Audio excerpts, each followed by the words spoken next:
You're listening to Flaunt. Find your sparkle and create a life you love. After infidelity or betrayal, have you been betrayed by life, your body, or someone that you love? You're not alone. No matter what you've been through, Naked Self-Worth helps you regain confidence, joy, and enthusiasm so you can create a life you love and flourish. Tune in weekly and learn how.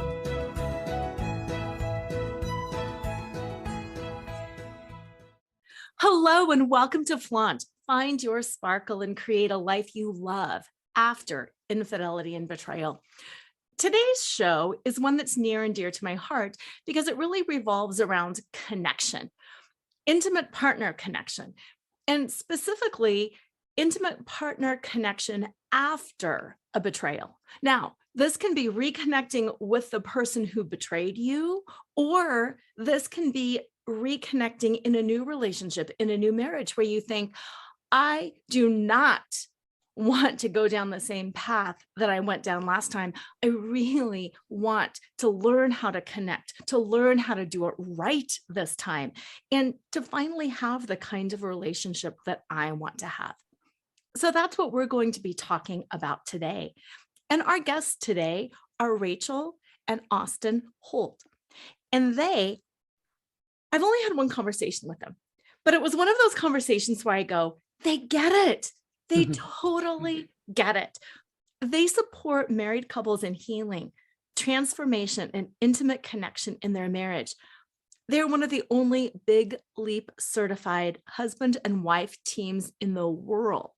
And they possess an undeniable passion and joy in supporting couples to create fun, blissful, and drama-free marriages through powerful tools, personal healing, simple mindset shifts, and the unconditional love of God. Through their brand, Because Marriage Matters, they've created marriage products, in-person events, online programs, and communities that help couples all over the world. They've got a very unique, playful, simple, yet profound approach, and I can't wait to share that with you today. So with that, welcome to the show. Thank you so much for having us. Yep, we're excited to be here. And what an intro. Yeah, what a great intro, by the way. Probably the best intro I've ever heard. I'm honored. Yeah, and this is some of our favorite stuff to talk about and help people with. Yeah. So we're honored that you'd have us here and hope that we can bring a lot of value to your following. Mm-hmm. Yeah, I'm positive that you can. Let's kind of start from the beginning. Marriage is one of those institutions. The people have really high hopes. They really have this high vision. I'm going to get married and it's going to be wonderful and it's going to be blissful. And my partner's going to understand me and I'm going to understand them. And we're just going to ride off into the sunset. And unfortunately, that doesn't happen very often. Why is it so hard to have a happy marriage? Yeah, I love that question. And honestly, I'd be remiss to not mention someone real quick. There's a gentleman named Dr. Harville Hendricks, and he's based out of Pennsylvania, and he teaches a form of therapy called Imago Therapy. And the Imago techniques and practices is something very near and dear to Rachel and I. It's something we really enjoy. And so I would just be remiss to not mention him. There have been a few others that have talked about this concept, but no one really quite like Dr. Harville Hendricks. And essentially that happens, Laura, because what we don't realize is that our unconscious is kind of on two missions. When we decide that we want to mate, there's kind of two missions happening. The first one is, who can I find that I can procreate with and that I can have fun with and connect with? That's kind of mission number one. And mission number two is, who can I find that if I stay with will force me to heal? Okay. And so by a certain age, we build what we call kind of an image of, that's what Imago means, an image of what a primary relationship should look like. So we're going to find a mate who reminds us of the positive and negative characteristics of our primary caretakers. We're going to be attracted to that person for some reason. We're going to be attracted to them. And then we're going to marry them. And our unconscious knows, okay, if I find someone who reminds me of the people that I may have developed my developmental wounds with, then I'll be able to rectify the old relationship through the new one. So a lot of people don't realize that the mate they were attracted to, they weren't just attracted to them because they wanted to mate with them and have a partner in life, but they knew that that relationship would force them to heal if they stay in it long enough. I love that you say if they stay in it long enough, because Yeah. that's where it gets so tricky. Yeah. Because I know you guys have been married for a long time. I've been married for a long time. And there's a lot of things that come up when you're married. And I think, let's just be honest. I mean, infidelity aside, which is what happened to me, not in your case, but things come up and you think, this is a deal breaker. Yeah. And it's not getting better, and we're on different pages. And this is what I hear so much. We've grown apart. Yeah. So healing together, staying together, working through that. Yeah. Let's talk about that a little bit more. What does that mean, and how do you do that? Yeah. Well, first of all, I think it takes being aware of the fact that your subconscious did attract you to your spouse for those reasons. Yeah. So recognizing that alone is honestly, like a huge relief of like, okay, I have wounds, my spouse has wounds, and we are in this together. The difficult parts are actually a gift. It's like God's gift of telling us, hey, this needs to be healed. And recognizing that and shifting the way you look at it, like, okay, now we know what needs healing. Yeah. And we can heal that together is a huge gift. And so just starting there is a key. Yeah. And we actually like to call it, we call it either, someone's Imago match, or we will call it the divine setup. That's probably our favorite way to put it, because that's kind of what it is. In our mind, it's like, okay, God attracted you to this person, knowing that if you get together, then it's going to bring up all those unhealed wounds. And really that's a sign of growth if it's done the right way, because it's like my psyche feels safe enough to let my stuff come up to the surface. And now it's being kind of projected at you, because what we don't realize is our spouse will sort of end up being them with one of our parents' faces over theirs. And we're working out the stuff that never got worked out with each other. For example, let's just say, and this might sound stereotypical, hopefully not, but let's just say that a female is attracted to a male because he's kind of mysterious. One of our other mentors shared this example this one time, and I love it. It's like, oh, he's so mysterious. And, he's kind of like this lone wanderer. And she's attracted to that because maybe dad wasn't really around that much as a kid. But then all of a sudden, a couple years into the marriage, it's like, he's never here. He doesn't talk to me. He doesn't feel his feelings. And I'm mad about that. He doesn't feel his emotions around me, and we can't get anywhere. But in the beginning, it was this like mysterious vibe, really attracted. And she didn't know why, but she was enthralled by this mysterious man. But that was because her unconscious was like, ooh, that guy's kind of like your dad. And maybe if you marry him and you kind of fix him or repair these wounds, it's going to be like a facsimile to the old wounds. Yeah. So powerful. So right on. And I love how you frame it as a divine setup. And that's one of the things that attracted me so much to your work. That is kind of a match to my work too, that really bad things happen. And it's not that we're just being toxic positive and it's all going to be great and we're going to all grow and heal. It's just wonderful, la, la, la, la, la. But there's a lot we can work out if we choose to do so. And here's the other piece. If both parties are willing. Yeah, exactly. That's the secret right there. It's both. It's, I see a lot of ads for other marriage brands on Facebook and on Google that all could be great brands, but a piece of advertising we see a lot that is a little difficult for someone without any foreknowledge of this to understand is, you can fix your marriage alone, or it only takes one. That is not necessarily true. And I would say in most cases, it's not. I would say in some cases you can sort of win back the spouse, but there's a difference between being willing and to will.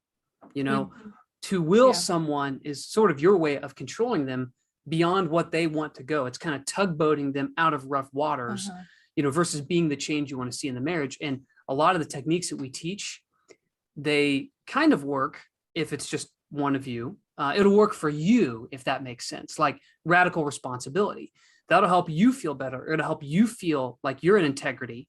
But if the spouse isn't also kind of playing that same game of radical responsibility where you have the same prizes and the same finish lines, then eventually the other person gets kind of tired of you tugboating them around and it creates more dissension. So it's just very interesting, especially that you say that, is that both parties have to be willing, and it's just willing. It's not even perfect or blameless or whatever. It's if person A and person B will both be willing to, that's why we like to call conflict growth opportunities, because that's what it is, and it's hard sometimes, because I think the balance that maybe we'll even discuss in this conversation, but it's just natural, is, how far do you go? How far towards, we don't believe in 50-50 marriage. We believe in 100-100, like two people standing, but it's how far do you go in realizing that, okay, what you're doing right now is just the expression of your pain, and I want to create the space for you. At the same time, I won't be manipulated or abused, because we believe unconditional love extends to the point of abuse or manipulation, and so it's like, how far do I allow you to display your pain from your childhood in front of me? And at what line is my line that it crosses into feeling manipulated or abused? I am so glad that you went there, because yes, we've got step one, aware. We've got step two, willingness, especially for the purposes of this show. It is my belief that people who commit adultery, people who cheat, have a lot of unresolved childhood wounds, a lot of them. And that a marriage or committed relationship is the best way to work through many of those wounds. However, like you said, there is that line that you cannot continue to abuse me, manipulate me, put me in danger, continue to harm me. 100%. And we don't believe that either party should be harmed really in any way, especially physically, especially sexually, anything like that. And, when you get to a certain place in your marriage where the agreement is, it's like, hey, this is my most unhealed stuff coming up, and the way that you could support me is blank. Will you support me in that way? Like, for example, and this is one of Rachel and I's kind of Imago matches, as we'd call it, is that, growing up, I have great parents who I love, and they love me, and I talk to them every day still. But I really wasn't allowed to feel angry as a kid. I just wasn't. It was like, Austin, stop crying, stop being angry, stop doing that, stop. Then you can talk to me. And so I really wasn't allowed to feel a lot of anger. Rachel, growing up, when she felt her feelings, she was always dismissed and invalidated and told that it was too sensitive. And then her parents would kind of one up her and escalate. And so when she got in trouble, she had such severe responses from her parents that it made her really sensitive to tone, sensitive to volume, sensitive to anything. And so when I want to feel my emotions, until we really figure this out about each other, I would want to express, and of course I would express my anger through tone or through volume. Then she would shut down, and then I'd be like, well, you don't want to help me heal, but these were just autonomic responses in our nervous systems that were literally nurtured into us in our developmental years, especially that kind of 0 to 7 stage of life. And once we realized, okay, the very thing you need from me to help you heal was destroyed in me as a child, and vice versa. So for us to stay together means we're going to heal. It will require that we heal these broken down places inside of us. And like Rachel said earlier, God's gift to us is that, hey, you don't realize it, but if you let this crap come up and you deal with it, life gets way better. It gets way better. Most people settle for like a 5 out of 10 marriage, and they hold all those beach balls underwater, and then they spend all their energy holding those beach balls down rather than enjoying, using that energy to create connection. You can just take a look at what's under the hood and fix it. Yeah, right. and that requires safety. That requires we're trust. It's easy to oversimplify some of this, but but the point being, it's like that's the process. And when you have created, and we encourage anyone listening to this, is there's a big difference between expectations and agreements. We don't believe in expectations. We believe in agreements. Create agreement with your spouse that says, hey, I want to be able to work on my stuff and bring up my pain and have you support me. But we can only do that if we don't take it personally, because, we might be projecting 20 years of wounds onto our spouse because they're a primary relationship now. So the brain flips this little switch and goes, oh, you're just like them. You're now responsible for all that. And people can pretend that doesn't happen, but that's why the divorce rate's over 50%, because people are pretending that doesn't happen. Yeah. Right. Okay. So I think everybody listening is probably like, yes, I want to heal. I'm tired of holding the beach balls underwater. I want to connect. I want to enjoy. I want to have fun. I'm aware. My partner's willing. Woo. Now what? What does that process look like? What are those techniques? Because, like you said, some of it can be oversimplified. Oh, all you just do is have this great agreement. And I say here and you say that. And how do you what are some of the techniques to really start getting into this without actually taking it personally, without being like, okay, enough. This is not fun. I've got work to do. The kids are crying. Dinner needs making. Just deal with it and get over here. Yeah, that's great. Well, the first bit I would say is that, first of all, both of you have to humbly realize how you've designed your life. Okay. How you've designed your life. Have you designed it in a way that healing in your marriage can actually happen? If you both work 50 hours a week and you've got 5 kids and 7 hobbies apiece, okay, 6 hobbies and 1 hobby. I'm kind of the hobby person of our marriage.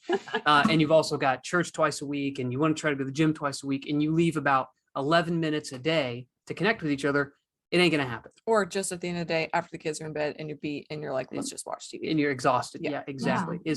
You only have a certain amount of creative, emotional, physical, spiritual energy every day. And once it's up, it doesn't come back till you sleep. And there's actually a physiological evidence, for that as well, of course. But it's, step number 1 is, how have you designed your life in a way that would support working on, your marriage? Okay. And then really, number 2 is being in an environment where there's accountability, and where you have people that you both mutually trust that can help support these changes. Okay. Whether you come work with someone like us or work with someone like Laura or work with, a pastor at your church, you name it. I mean, we could go through and give all the examples on and how we feel about the different levels of care that are out there. But no matter what it is, you will often be too close to it just to do it by yourselves. Even Rachel and I, we go see a therapist because, we want to be objective. We want someone else to be objective about us, even though this is kind of our domain.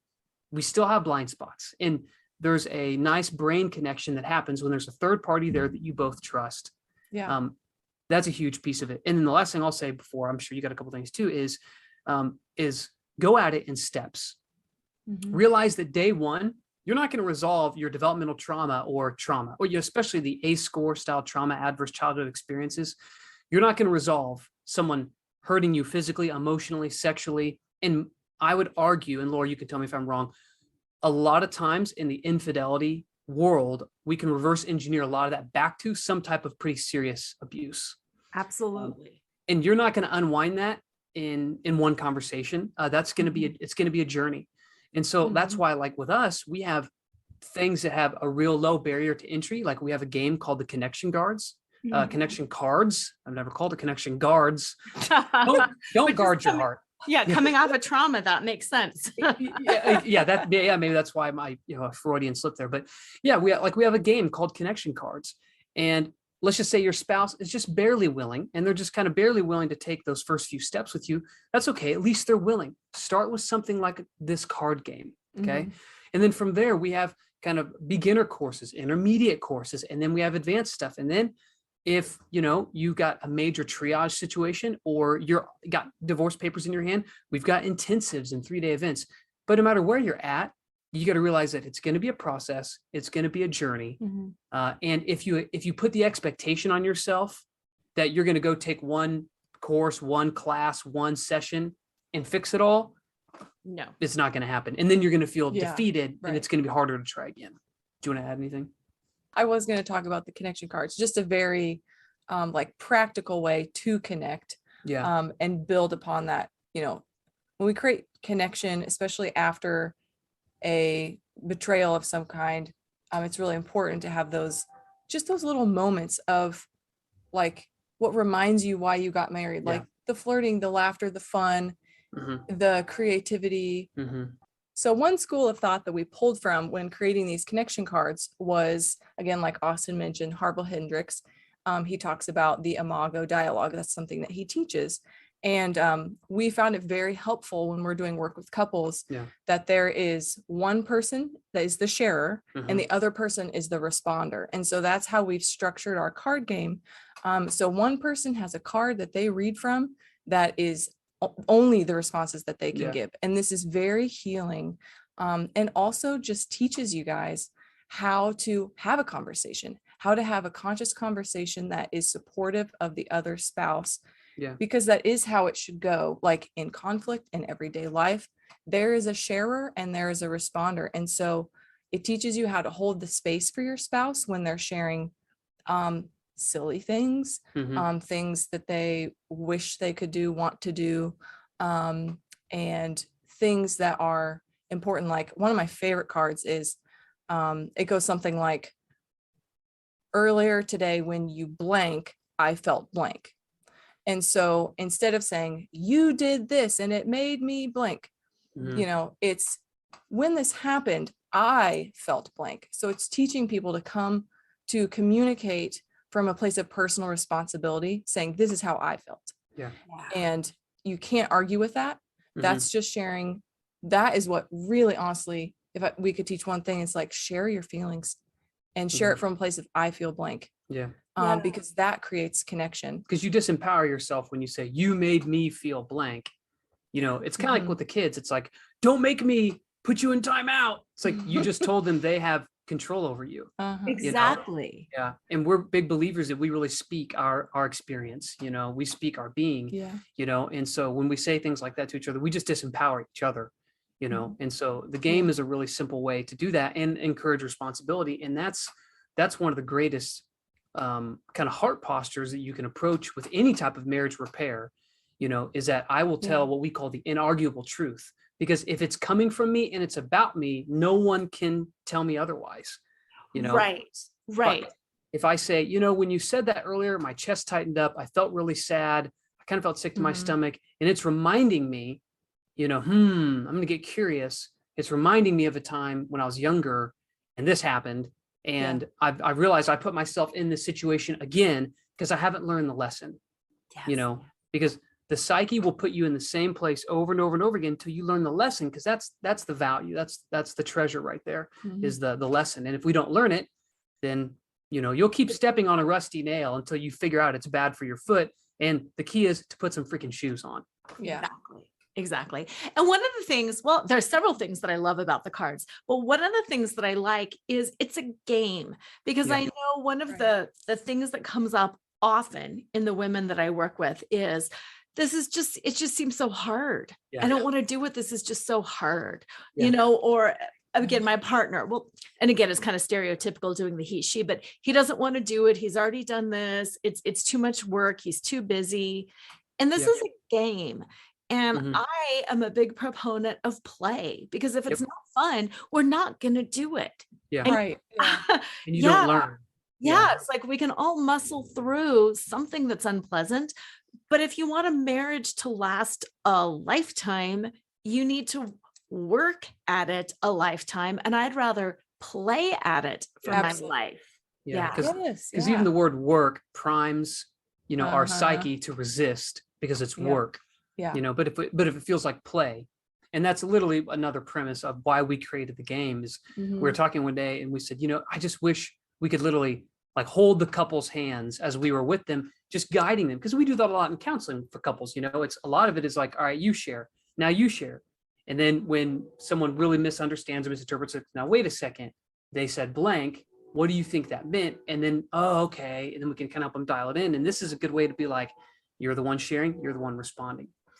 Mitigating some of the fallout that can happen as it results to poor communication, you know, and so, you know, again, these are a great step, you know, whether it's our game or another one or something like it. But, you know, if I could say the next part of the process on learning how to heal is find something that you're both willing to do, because at the end of the day, if it doesn't work for you, it won't work ever. And the brain, you get a nice dopamine release when you get little wins.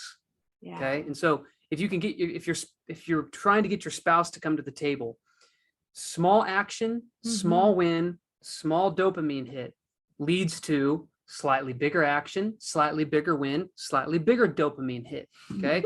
And that dopamine is that neurotransmitter that's like, ooh, I like this. I'm going to do it. I'm motivated. Okay. Motivation comes after action, not before action. Yes. You know, and Yes. if your spouse doesn't feel hope, and if you don't feel hope, you'll never take a step. And so if we could give you a little dose of hope, you just, even in the vein of this exact subject matter, is, you know, more than likely the infidelity happened because something was very broken and hurting inside your spouse, period. You know, or maybe it was you, whoever's listening, that did it. Because Right. people who are happy and healed and whole, they typically don't do things that would break commitments and agreements and trust and the sacred holy space that's between two deeply committed people. It typically came from a place that was broken. Okay. And so you can take it personally or not, but ultimately that was really a wrong they committed against themselves more than it was against you. And so to get someone to come back to the table, they gotta feel some hope, and they may not be willing to be really vulnerable in the beginning. Mhm. So create some opportunities where you can take little action steps that produce little wins. And that slowly, that cycle gets bigger and bigger until breakthroughs happen and big benchmarks happen. And all of a sudden, dots are connected from now to the past that help attribute at least some positive intent to why some of these behavior happened. You know, like, you were just trying to stay alive. You were just trying to feel like you had some power. You were just trying to feel like you were lovable. You know, you were just trying to feel like you were still attractive, or you were still desirable, or you were still this. Like, it's not because they're evil or they hate you. Right. It's generally because there's brokenness. Yeah, absolutely. And I like how you framed that, because we do take action that we think is going to make us better. Most people, unless you're truly a psychopath, don't do things intentionally to hurt other people. Yeah. And there is power in understanding it's not about me. Your behavior impacted me. Your behavior maybe destroyed me, and it wasn't personal. And now, from this place of being crushed or destroyed, I still have my power, and I can still choose to move forward and to not create an even worse cycle where now I'm harming my kids, my family, my friends. Yeah. What am I going to do with this pain? Yeah, absolutely. Yeah, absolutely. And, you know, some of the best stories that we could share, or that we've even ever heard, have been couples that have made it through that, you know, because it's like the betrayal was just the exposure of the most unhealed place in ourself. Because a really easy saying that everyone can take from this call that would change your life if you really took this seriously is, hurting people hurt people. Yes. Okay. And it's like, I wish there was a grammatically correct way to say, like, happy people. But I don't know if that works, but it's so true. It's hurting people hurt people, and victimizers were victims first.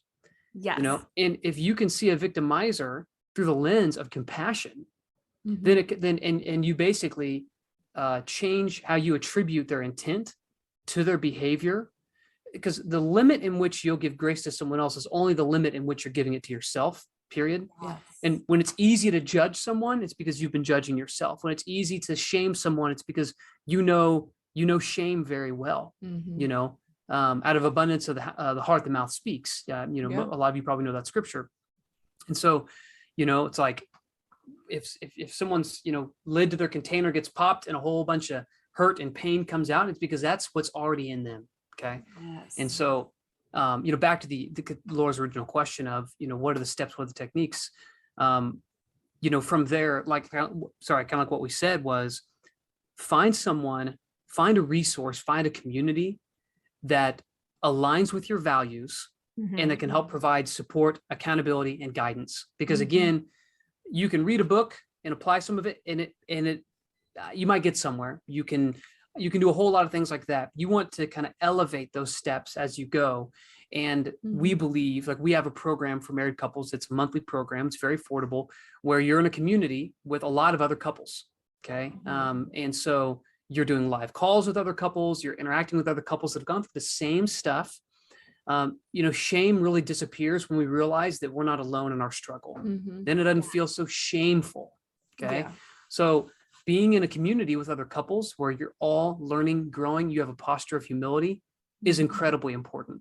Okay. And so, and one thing I wanted to say in the beginning of this question that I just now remembered that's really important is understand how you exist as a couple. Okay. Like even when I think about the scripture, the two will become one flesh, scripture is not saying that you both lose your individuality and become one human being. You really become one unit. You become one team. You become one force together. But that does not mean that Rachel is less without me and that I'm less without her. Right. If you really want a powerful marriage is two powerful people. A broken marriage is two broken people. A lot of people want to say, oh, pray for my marriage, it's doing so bad. Like it's an entity somewhere else. Like that it on its own is not good. If we were being really honest, we'd say, please pray for my marriage. I'm not showing up. We're not showing up to it the way we want to be. Yes. We're dealing with some old unhealed wounds right now, and it's overwhelming and painful. Please pray for my marriage because, I'm now realizing my wife is similar to my mom who used to yell at me. And, I have a backpack with 99 pounds from my past. And when she put a 1 pound rock in it, I collapsed, but it was her fault. Well, no. That's if we're being honest, right? And so if you can realize that a great marriage is two great people who are taking care of themselves individually too. And when you realize that this marriage is just a reflection of your own attachments, and then it's a lot easier to stand in that power. Like you said, like even if someone cheats on you, you still have the ability to stand up and go, okay, my spouse did this thing. And that's not, if we're letting it crush us forever, then it's validating a belief we carry about ourselves, which is I'm not worthy of a great spouse. Yes. When the truth might be that your spouse was just in so much pain, they didn't know what to turn to. Okay? Because I lead a lot of men's groups, helping them through things like this. And something that comes up very often in one of the parts that I teach this is that like your addiction to porn or to infidelity or whatever will go away when you don't need that injection of validating this belief that you're some manly man. Okay. Yes. Because when men feel, this again might be stereotyping, but when men feel really weak, it's easy to turn to things like pornography where you can control your own sex scene or having an affair on your spouse because there's a part of your brain that's like, wow, see, I'm still a great, powerful, sexy, awesome, attractive man. I got this random person to have sex with me. Okay. Right. When you resolve those beliefs about who you are, you don't need those negative vehicles and negative cognitions to get what you want out of your marriage. And so I don't want my view of myself to be contingent on Rachel's view of me and vice versa. What I want to do, I don't want to complete Rachel. I want to supplement her. Yes. And you had said that earlier with 100% and 100%. And going back to that conversation that you said about marketing, like fix your marriage all by yourself, because I agree. Yeah. You can't change another person, but when we show up differently, perhaps we can inspire somebody else to show up differently. Yeah. And perhaps we can't, but it's still not a reflection on our worth or how well we did it. Yeah. What are some things that listeners right now today can do to turn themselves into 100%? Into not needing that validation from other people. I know for women, it's like, I've got to lose weight and I've got to, use Botox and I've got to, create the perfect house, the perfect family. And then men, I've got to earn more money. There's all of those expectations. What can listeners do right now today to become more solid in themselves and their worth? Honestly, one thing that I would encourage listeners to do right now is to put their hand on their heart and just take a deep breath and just say, I am worthy, and say, I am loved, and just offering yourself that love, because a lot of us have this negative connotation of the term self-love or giving ourself love. Yeah. Especially if you've been raised in the church, it's viewed as prideful. But really, if you don't offer yourself love, you're rejecting God's existence. Like his being is love. Yeah. And when he gives that love to us, we have to accept it in our hearts and we have to fully believe it and receive it. And that's what self-love is. It's giving that gift it's allowing it to fully sink in. Yeah. And so that's always the answer. That's always like a starting, like the root would be offering yourself that love and that grace. Yeah. And I think sometimes when we give people like an assignment around this, we'll kind of share that really quick. So what I would do is I'd get out after you've done that and just kind of regrounded and recentered yourself, just taking a moment, is I'd get out a piece of paper and, one of the quickest ways you can figure out what why you're being conditional with your love for yourself is to basically write out a sentence that says, once I blank, and once I have blank, then I'll be blank. Okay. Yes. So that might look like this. Once I graduate with that degree, or how about this? Once I lose 15 pounds and I have the clothes I want, the relationship I want, the house I want, the fame I want, then I'll love myself, or then I'll call myself a great spouse, or then I'll call myself a great Christian, then I'll call myself a great whatever. Anything. Yeah. So that's the conditional way that only reinforces a shame cycle about yourself, which will never lead, because what you're doing is you're putting your identity at the end and not at the beginning. Okay. Exactly. Even when the wealthiest people in the world have been interviewed, they'd say, how much money is enough? And they'd say, oh, just a little bit more. And they'd never think of themselves as a success. Okay. So then on your piece of paper, what I want you to do is rewrite the sentence a little differently. And I want you to write, because I am blank. I already have it all. Therefore, I will do blank. So it's like, because I am an amazing person, amazing spouse, amazing wife, husband, because I am a loving person, because I am a successful person, because I am a healthy person, okay, I will take better care of my body. Because I am a healthy person, I will make healthier choices, okay? And it's like the cart can go in front of the horse. We're taught our whole life, the cart can't go in front of the horse. But because we are very powerful, capable beings, okay? We're human beings before human doings, okay? Then we get to actually say, because I am worthy, lovable, forgiven, peaceful, joyful, I already have everything I need because I'm already the thing. So therefore, I will show up in my marriage with integrity. Therefore, I will be patient with my spouse. Therefore, I will forgive my spouse. That's a very simple internal shift that will make any other pragmatic shift, okay, which is lots of stuff that we outline in courses and all books and all of our stuff. The real shift is the internal one that says, I'm not going to wait another moment to give myself unconditional love. Yeah. I'm not going to wait another moment to believe that I am already capable of creating the marriage that we both want. I love that. And as you were saying that, I grabbed a copy of my book because I call that the statement of divine empowerment. Yes. And and going to using Carl Jung, my steps are, and it's so similar. I just had to share. Acknowledge the shadow. We all have that shadow side. We're all fearful, whatever it is, state a possible cause, recognizing the root, like we were talking about with the Imago self. That was an abusive childhood situation. That was something like that. It's not my fault. It's not that I'm a bad person. I was raised to believe this. Then admit your feelings and your unhealthy action around it. That's bringing the shame out into the light of day. You're not alone. That's that community. You talked about a porn addiction, admitting it. Some of the men have that. Infidelity, admitting it, talk about it. Many married people have thought, ooh, what would it be like? Even if they haven't crossed into action, the thought has been there. Yeah. And then describe how yourself, your divine self, will use this information to move forward and make positive choices to dismantle or to healthily integrate that shadow in your life. Yeah. And I love that. And my statement is not mine personally, but one of the examples.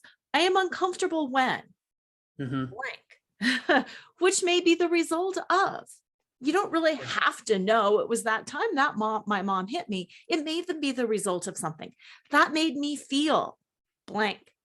Today, I challenge myself to move into this discomfort by maybe admitting, speaking your truth, whatever. I'm going to practice breathing and receiving that which in the past would have made me uncomfortable, but today will allow me to blank. Yeah. Love it. Yeah. Yeah. And I just had to pull that on and share it because it's so similar. And like you said, just finding someone to support you, whether it's, a pastor or a counselor or clergy or you guys or me, or having that realization. And like you had said earlier too, and I just want to pinpoint that too. You can read the stuff from a book and you can understand it in your head. And that's wonderful. That's that awareness. But that's only step one until it becomes a part of you, until it translates into your body and into your marriage. And I know in my experience, and you can tell me your couples might experience this too. Sometimes one person will have this new information and they will integrate it and they will say something to the spouse and the spouse will be like, huh? Yeah. All the time. Changing the dance. You're changing the rules. Yeah. What are some of the things that people can do when they get that awareness, when they get that support, when they do something right and their spouse goes, huh? And you don't get that dopamine hit. Oh, that's great. Okay. Remember that. Cause one thing I want to say, there, another great, a great mind that we study is Dr. Dan Siegel, and Dr. Dan Siegel founded what's called interpersonal neurobiology, IPNB. And interpersonal neurobiology is the study of how the brain physiologically changes in the presence of relationships. And so again, you can read all the books in the world, and that is awareness. Okay. And that will, from a cognitive perspective, which cognitive is just a fancy term we like to use for thinking, by the way. So we just think we're really cool. So we say cognitive a lot. So because it's such a cool word, cognitive. It's like ignition, cognition. Anyway, sorry. So, but what I'm getting at is that's one level. Knowing is one level. But the change inside us only happens in relationships. If you're on an island alone, you wouldn't learn very much because people are mirrors. Okay. And everyone is a mirror until you learn to see the mirror. Okay. Because relationship means it's the art of relating to another person. Okay. So what happens is you say or do something and you watch for a response. And then based on that feedback, okay, you might have heard of things like motor neurons, neurofeedback, biofeedback, all that. Then we wait for feedback to happen. And then we assess whether that was a positive or a negative. Okay. So when you're learning these things, and you're being guided by another person and you're being able to have real conversations, living conversations with them, that's actually when the brain changes, because the psyche does not become elastic and plastic. It does not become moldable until it's in relationship. Okay. Because when there's a relationship, there's trust and safety. And then the psyche goes, okay, I'm willing to make new neural pathways because I have built up trust and rapport with this person. That's why connection is so important. Okay. If you're not connected with your spouse, which leads into the answer here, if you're not connected with your spouse, nothing will change. Okay. Connection's like the workbench. Okay. You can have all the tools, but if there's no workbench to put the project on, I like that. Okay. You can't work on it. Okay. And so there have even been times in our marriage where we're into this world, right? And one of us might have learned something somewhere, or one of us might have adopted something and we didn't make an agreement to kind of integrate it or whatever. Yeah. It's easy to be like, I noticed that you're something. And if you basically disrupt a pattern that you've been going through in your marriage for the whole time without telling them you're going to do that, then you're probably going to get a response that they feel very threatened because you've taken their very familiar, sacred relationship and you've changed a standard operating procedure. And the quickest way to jolt someone into amygdala activated defense mode is to jolt where they feel safe. It's like if you go into someone's living room while they're watching TV and start changing channels and take their bowl of popcorn, it's just very like, whoa, this is like my comfortable, safe space. Even if it's a positive thing, and the quote unquote safe thing was what was negative before. We always encourage that if you want to get your spouse interested, is to sit down and have a conversation with them and let them know your intention, number one. Yeah. And let them know that your intention is rooted in the value they find in the marriage. Okay. So if I said, Rachel, I really want you to start, having more sex with me. So I'm going to start doing this, this, and this for you. That's one way to say it. The other way to say it is, hey, Rachel, because I really value you and I really value our marriage, and I would really value experiencing more intimacy together, I'm going to start learning some ways to honor you better and to be a safer place for you, a more transparent place for you, a more welcoming place for you, so that it would increase our connection. Okay, I'm going to do that. Would you like to do that with me? Okay, and then inviting them into a partnership. Okay, because that's really what marriage is. It's a partnership. And so if you want change to really happen, you do it together. Okay, and you can be the change you want to see in your marriage, and that might be enough to get them to go, hey, you know what? All right, thanks for being the spark that lit the kindling. We do see that happen. Yeah. But if you want to really kind of more or less either get a hard yes or a hard no on how your spouse is going to respond, is bring them into it. Because and this is a really tricky concept, but this is just like the top view of it is, we often become very self-righteous about where we want to grow. For example, who of you out there knows a friend that started selling a weight loss product and 24 hours later was calling people to the carpet about poor health decisions on Facebook, right? It's like, so if all of a sudden you're like, oh, personal responsibility. And then 5 minutes later, you're pointing out how your spouse doesn't take personal responsibility. Long story short, it's not going to translate. And it's just going to build a wall because then it feels like shame versus empowerment. Okay. So going at it together in a partnership, making an agreement, because marriage can only be run by agreements. Would you agree? Absolutely. I didn't even mean for that to be like a pun right there. It just happened that way, but I mean, you can all of this has been what he's saying we have gone through in our marriage, like, and all the stuff we teach, so it's like when he's saying this, it just reminds me of times in our marriage where like I read a book and then I started doing things and I was like, wait, but you're not doing, or, I try to say something like, well, hey, like, don't you want to do this? But I didn't sit down and say like, hey, this is something really cool that I want to do. Can we agree on this? And that's a huge part of what we teach is like agreements, not expectations, agreements, not expectations. And then just realizing how common what quote unquote learning opportunities actually just started, which we call conflict. Learning opportunities started from literally some expectation that one spouse had of the other. And the other part of that too is, if the decisions you make as a partnership are not value aligned, one or both of you aren't going to do it anyways. And we have a course called Foundations where we literally help you figure out your values that you share. Because right now, if you ask yourself the question, do my spouse and I know the top 5 values that our marriage represents? Yeah. You probably don't. So then, like, if you make decisions that don't align with a value that you both agree with, sometimes it's going to be very difficult to take action on that. Like, we have one of our shared values is mutual healing. Okay. So I know that if we're in a learning opportunity, I go, okay, one of our values that we agreed on is mutual healing. So in this moment, I could play stalemate. I could play stonewall to try to get what I want out of this, or I could see this as an opportunity to help heal Rachel, because the only reason that she's having negative moments right now is because it's coming out of her childhood.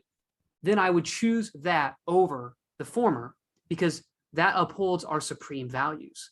Yes. Okay? And so if you want your spouse to get on board, sit down and make agreements around the fact that you want a better marriage with each other anyways, but two, like, what values does your marriage even stand for? Because if it's just procreation and being like, and not, it's kind of like early relationships in high school. It's like, okay, we're boyfriend and girlfriend, and that's like an agreement that you won't make out with anyone but me. It's like, if you want your marriage to do more than that, if it's not just, protection for, the person that you want to be sexual with, if it's actually to create a life together and actually to create a legacy together, you got to know what's powering it. You got to know what the values are from the first place. I love that you said creating a legacy together and brought up the high school example, because so many people, and this isn't a judgment of them. I mean, I did it. I think we're encouraged on our society. We do think that it's that simple. We truly do think boy meets girl and we fall in love and it's all great. And Right. I wish a lot of the marriage courses and pre-marriage counseling was focused on something like that. What are the values you want to create? What is the legacy you want to create? Because I don't want to say I'm pro-divorce or anti-divorce, Yeah. but I am pro-good relationship. Yes. And when you're able to sit down with a partner and say, we share no values in common. I'm interested in this. You're interested. We cannot make an agreement. This is not a marriage either of us should be in. As sad as it might be, it's not going to work. Yeah. And I think there's that, come to Jesus moment of this didn't work. Yeah. We actually, that reminds me, we had one of our in-person retreats one time. One of the couples that was there, one of the spouses had mentioned, what if we do all this? And I say, hey, I really want you to do this for me to help me heal. And he's like, yeah, no, thanks. I'm not going to do that. And just straight up. And then I said, my question would be, then why are you married? Yes. And they got really upset about it. And I actually almost left the event, but stayed. And we had a great, Rachel really had a great transformational moment with the spouse that shared this, because that really brought up I'm really not showing up the way that I think it's them, but it's actually me. Mm-hmm. And this fear that I feel actually reminds me of, and this person grew up in literally a war-torn country with extreme trauma and really connected some of that, literally some of those adverse childhood trauma with their relationship. But the question kind of went back to if you're in a place where you can't agree, you have no shared values, and there's no intention of you two coming together on that, then you're already spiritually divorced anyways. Yes. Now you're just married by state, or you're only married out of fear because you'd feel too insecure if your spouse was out sleeping with other people. And that's the cold, hard truth. That's the rough truth, but that's what it is. And I love how you said that, Laura. We're not pro-divorce. We're not anti-divorce. In an ideal world, no one would get divorced. Absolutely. Right? Because we want people happy and connected and whole and healed and all that. At the same time, a lot of people got married under the wrong pretenses. It just happened. Yes. Social circles force it. Religious circles force it. People get married very young. They don't know who they are. Now, it is our belief that when you get married, you have to go into it knowing, or it would benefit you going into marriage knowing that you will change as individuals. Mm-hmm. You just will. And so marriage is this journey of continuing to kind of mold and play with each other as you grow. There's one of the other schools of thought we follow is John and Julie Gottman. And we love all the Gottman programs, big fans of Gottman. And the foundation of what they call the sound relationship house model, which is a model that we use. And we're not Gottman therapists, by the way. But one of the models that we use talks about the foundation is knowing each other's inner world. Yes. Okay. And if I know Rachel's inner world and she knows mine, and we continue to know each other's inner world, that's what the connection cards do. Okay. That's what our courses do. They constantly keep you, that's what it means to be connected, is what we call emotional, spiritual, physical, intimacy of each other. That's connections, to have intimacy in those categories. If I'm continuously knowing Rachel's inner world, which means I don't want details left out. If you think I should know it, I want to know it. If we continue to know that, we'll keep growing with each other as we grow as individuals. Yes. Okay. Yes. Because Rachel and I got married, she was 20 and I was 22, right?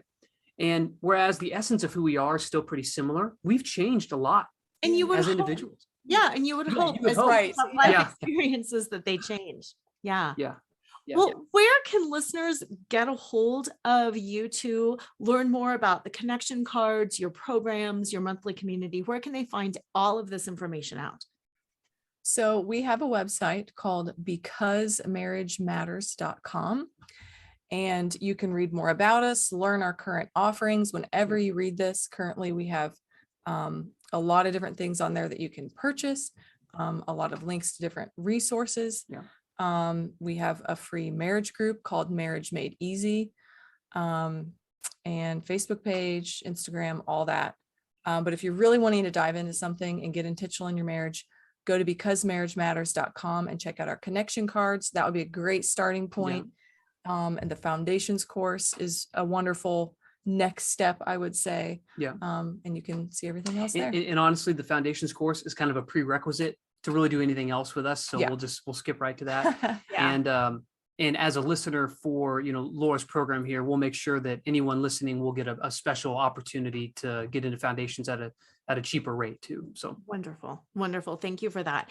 And listeners, whether you're thinking about your current relationship or whether you have separated and you're wanting to do it right the next time, these are all things you absolutely need to know: the intent, the understanding, the inner worlds, the imago match. I mean, whether you're in a relationship or not in a relationship, if you intend on relating to anyone, yes, this is the kind of information that really, I believe, every human should have. Yes. Yeah. And I will tell you too, that this will impact the way that you parent. It'll impact the way that you're a sibling, the way that you're a coworker at work. It'll impact any relationship that you have, which is your entire life. Yeah, exactly. Well, Right. And Laura, I love that you realize and see that these are things every human being should know. Absolutely. And recently I was actually hired to write a curriculum that's being taught in some high schools next year. And the basis is for all that curriculum is exactly the things we're talking about today. It's kind of my way of trying to move the needle, our way of really trying to move the needle into getting all this into the world, into people much younger, younger when this stuff is really developing and kind of coming up. And the world would just be a different place. So that's one of our missions. So. Oh, good. Well, thank you for that. Listeners, reach out, check them out, have an amazing week. And as usual, always remember to flaunt exactly who you are, because who you are is always far more than enough. Tune in next time to Flaunt, Find Your Sparkle, and Create a Life You Love After Infidelity or Betrayal with radio host and live choreographer Laura Cheadle every Wednesday at 7 a.m. and 7 p.m. Eastern Time on syndicated Dream Vision 7 radio network. Develop naked self-worth and reclaim your confidence, enthusiasm, and joy so you can create a life you love and embrace who you are today. Download your free Sparkle Through Betrayal Recovery Guide at nakedselfworth.com.